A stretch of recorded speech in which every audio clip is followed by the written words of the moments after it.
राजकारणाची त्यांनी खरं म्हणजे हे वाद विवाद करून आदरणीय गिरीश भाऊंवर जे काय वाद करतायत, अगदी म्हणजे पातळी सोडून जे वाद हे करतायत ते खरोखर मला असं वाटतं की करू नये.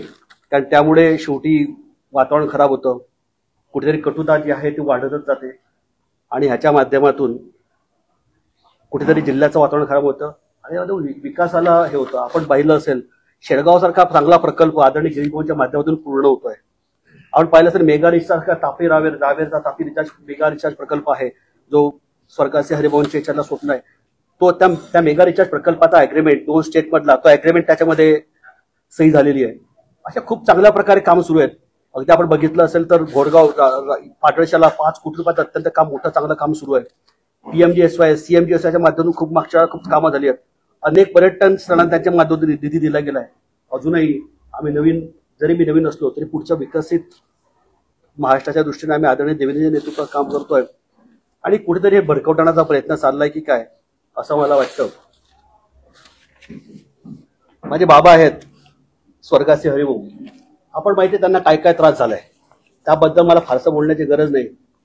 खरं म्हणजे 2014 मध्ये त्यांचं तिकीट गेलं का घेतलं ते मला माहिती नाही, परंतु काय परिस्थितीतून ते गेलेत तुम्हालाही माहिती आहे. त्यावेळेला मला फारसा राजकारणाचा हे नव्हता, समाजकारणात काम करतो, परिवार म्हणून सगळं काम करत होतो. मात्र ज्या पद्धतीनं फक्त राजकीय नुकसान न करताना त्यांचा जो मानसिक त्रास दिला गेला तो प्रचंड आहे. तो त्रास फक्त आम्हीच सांगू शकतो काय त्रास झालाय. एखाद्या माणसाला त्यांनी त्यांच्या राजकारणामध्ये ज्या वेळेला माझा गुन्हा काय होता असं विधानसभेमध्ये त्यांनी विधानसभेच्या पटलामध्ये अख्खा दिवस घेतला माझा काय गुन्हा होता. दुर्दैवाने माझे बाबा गेलेत जून 2020 मध्ये. त्याच्या आधी जिल्हाध्यक्ष ते झालेत आणि जिल्हाध्यक्ष होताना काय काय त्यांना त्रास झालाय हे मला माहिती आहे. ते ज्या वेळेला गेलेत त्यांनी काय काय सांगितलं हे मला माहिती आहे. अशा प्रकारे कुठल्याही माणसाचं तुम्ही राजकीय नुकसान करा, मात्र एखाद्या माणसाला मानसिक त्रास देऊ नका, हे कुठतरी घडतं. आणि हे जसंच की काय हे आम्ही नवीन पिढी आपण राजकारणात आलोय. आपल्याला विकासाचा संकल्प घेऊन पुढे जायचा आहे. आपण चांगले संस्कार ज्येष्ठांकडे घेतले पाहिजेत. माझ्या या निमित्ताने एकच आहे की शेवटी माणूस हा मोठा होत असतो, हा स्वकर्तृत्वावर मोठा होत असतो, तो पक्षावर मोठा होत असतो, तो व्यक्तीवर कधीच व्यक्ती कुठल्या मोठा करत नाही. त्यामुळे माझी या निमित्तानं या पत्रकार परिषदेच्या माध्यमातून एकनाथराव खडसेंना सन्माननीय एकनाथराव खडसेंना विनंती आहे की आपण आमचे नेते आदरणीय गिरीश भाऊ यांच्यावरती आरोप करणे सोडा. कारण नसताना बिनबुडाचे आरोप करणे सोडा, ते सोडावे लागतील. त्याचं कारण असं यामुळे या संपूर्ण जिल्ह्याचं नुकसान होत आहे.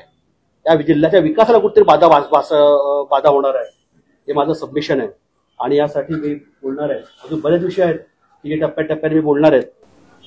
धन्यवाद.